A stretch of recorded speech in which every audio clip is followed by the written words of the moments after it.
تو اللہ تعالیٰ کو جو چیز سب سے زیادہ پسند ہے ایمان کے بعد، لا الہ الا اللہ محمد رسول اللہ کے بعد، وہ بندے کا صبر ہے۔ وَلَنَبْلُوَنَّكُمْ بِشَيْءٍ، تھوڑا سا، من الخوف والجوع، بھوک، ونقص من الاموال والانفس، مال اور جان میں کمی، پھر کیا ہے، والثمرات، اور کاروبار میں کمی، کھیتیوں میں کمی، پھر کیا کرو، وَبَشِّرِ الصَّابِرِينَ، وَبَشِّرِ الصَّابِرِينَ، صبر والوں کو بشارت دے دو۔ اولئک علیہم صلوات، ان کو اللہ شاباش دے رہا ہے۔ صلوات کا ترجمہ میں کرتا ہوں شاباش، کہ اللہ کہہ رہا ہے شاباش، واہ واہ، کیا کہنے، ورحمہ، اور رحمت بھیج رہا ہے، وَأُولَئِكَ هُمُ الْمُهْتَدُونَ، اور یہی ہیں ہدایت یافتہ۔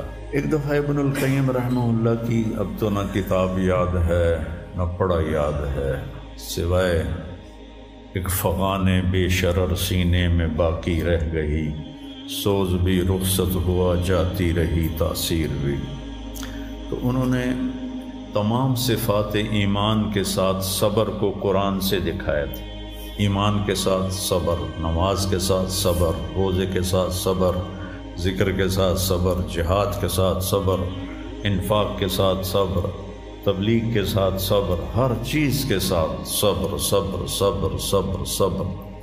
صبر انسان کے ایمان میں ایسے ہے جیسے جسم میں روح ہوتی ہے، روح نکل جائے تو جسم میت ہوتا ہے، ایمان میں سے صبر نکل جائے تو صبر بے جان ہو جاتا ہے۔ وَاسْتَعِینُوا بِالصَّبْرِ وَالصَّلَاةِ، مجھ سے مدد طلب کرو صبر اور نماز سے۔ پھر آگے کہا اِنَّ اللَّهَ مَعَ الصَّابِرِينَ، میں نمازیوں کے ساتھ نہیں، میں صبر والوں کے ساتھ۔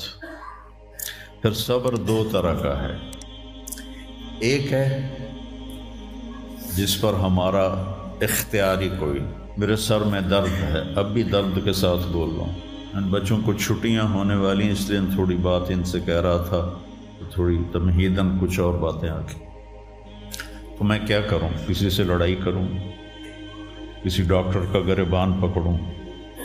میرے لیے صبر کے سوا چارہ کوئی نہیں، مجھے صبر ہی کرنا ہے، اور اپنا دوا کھانی ہے، اگر اللہ اس میں شفا ڈال دے تو اس کی مرضی، نہیں ڈالی تو بھی اس کی مرضی پر راضی۔ یہ صبر ہے غیر اختیاری، اس پر بھی بہت بڑا اجر ہے۔ میرا جوان بیٹا میرے ہاتھوں سے نکل گیا، میں نے اپنے ہاتھوں سے اسے قبر میں اتارا، یہ صدمہ مجھے بھولتا ہی نہیں۔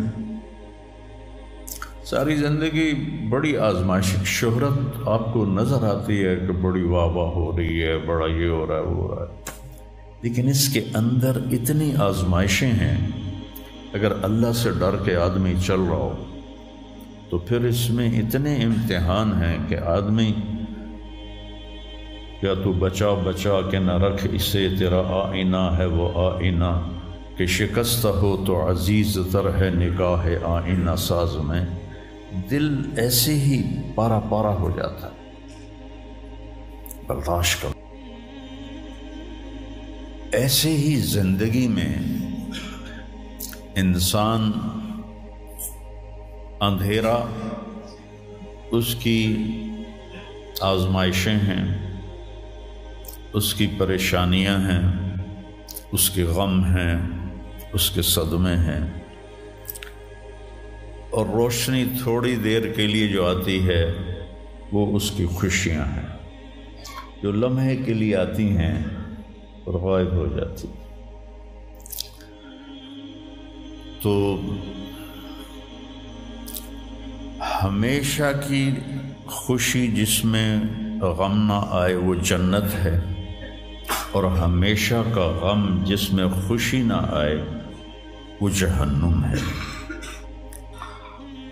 تو اللہ جب جنت والے جنت میں چلے جائیں گے اور جہنم والے جہنم میں چلے جائیں گے تو اللہ کہے گا یا اہل الجنہ، اے جنت والو، وہ کہیں گے لبیک رب